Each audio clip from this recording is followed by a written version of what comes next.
Apple Vision Pro starts at $34.99. The price tag of the Apple Vision Pro is being discussed everywhere. Undoubtedly, $3,499 is a substantial sum for a consumer electronic device. Let's take a moment and evaluate the technical and business aspects of this price tag. Firstly, it's important to note that a common strategy for disrupting a market or enabling a paradigm shift often begins from the premium end of the market. Take the original iPhone, for instance. It was priced at $499, while its primary competitors were pricing their high-end devices in the $100 to $200 range. Do you remember Microsoft's Steve Ballmer's reaction to the original iPhone?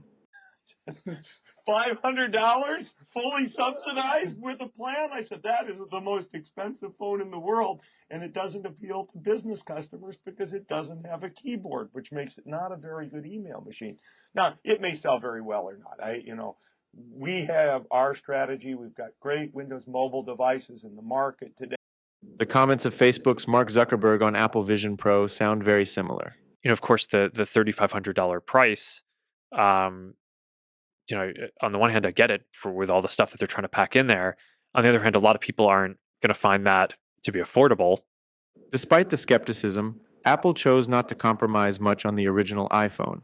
Instead, they introduced a phone that was way ahead of anything else available at the time, and we all saw how successful it became. Tesla is another example. Starting an automobile business as a startup was indeed a mission impossible task. Not only that, but they also had to change the perception of electric cars. At the time, electric cars were stereotyped as unattractive, inefficient, and underperforming. And so to address this, what we came up with the Tesla was what we call the secret master plan. So we needed to figure out how could we, as a tiny company with very few resources, actually make a difference. And the only way to do this was to start small, to start with a low volume car, which is why we started with the Tesla Roadster. So with any new technology, it takes multiple iterations and it takes economies of scale before you can make it great and affordable. So step one was the Roadster. The Roadster was high price and low volume, but where it really made a difference was that it showed people that it showed the world that you could make a compelling electric car. You could make a great electric car.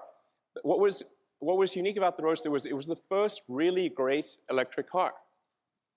And before the Roadster, people thought an electric car would be slow and ugly and low range and have bad performance. And we had to break that mold. It was incredibly important to show that that wasn't true. The same concept applies to the Apple Vision Pro. Apple, unlike Meta and its other competitors, sought to demonstrate what was truly possible in terms of augmented and virtual reality.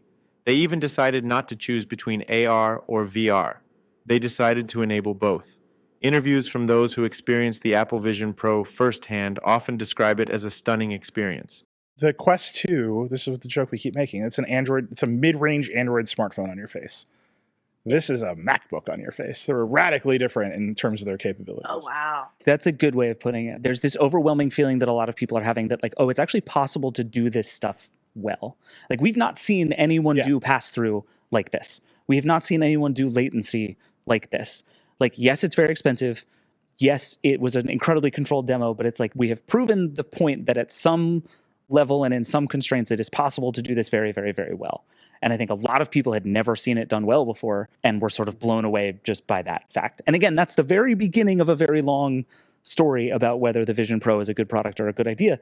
But that is the thing that I think a lot of people have reacted to is like, oh my God, the pass-through isn't bad. It's actually good. Therefore, the hefty price tag, while significant, can be understood in the context of this bold device. But why is it so expensive? We have to establish what value this headset offers. It's up for debate, but let's have a close look. The ability to create a huge screen anywhere and change your surrounding environment. So far, no one could offer us a device which is actually comparable in terms of experience with a big screen. You know, the fundamental problem here is that headphones are a miraculous thing. You put on a pair of headphones and you get the same experience you get with a great pair of speakers, right? There's no such thing as headphones for video, right? There's not something I can carry with me that I can put on and it gives me the same experience I get when I'm watching my 50-inch plasma display at home. And until somebody invents that, you're going to have these opposing constraints. So it is like a headphone for your eyes. All of a sudden, I can have a huge monitor anywhere I go, and I can pick whether I want a scenic lake around me or my actual surroundings. This would be fantastic because it would eliminate strain on my neck from always looking down at the screen, and multiple larger screens would also be beneficial and likely increase productivity.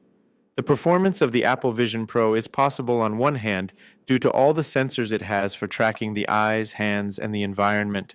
Here we speak about 5 sensors, 6 microphones, and 12 cameras. On the other hand, the headset comes with a dedicated R1 chip to process the sensor data and an M2 chip.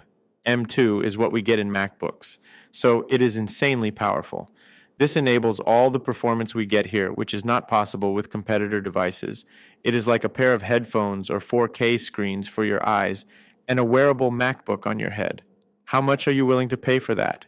It is pricey and it comes with its own limitations, but still, there is a high likelihood that it will succeed. What do you think? Are you an early adopter pre-ordering the device, or do you prefer to wait and see first?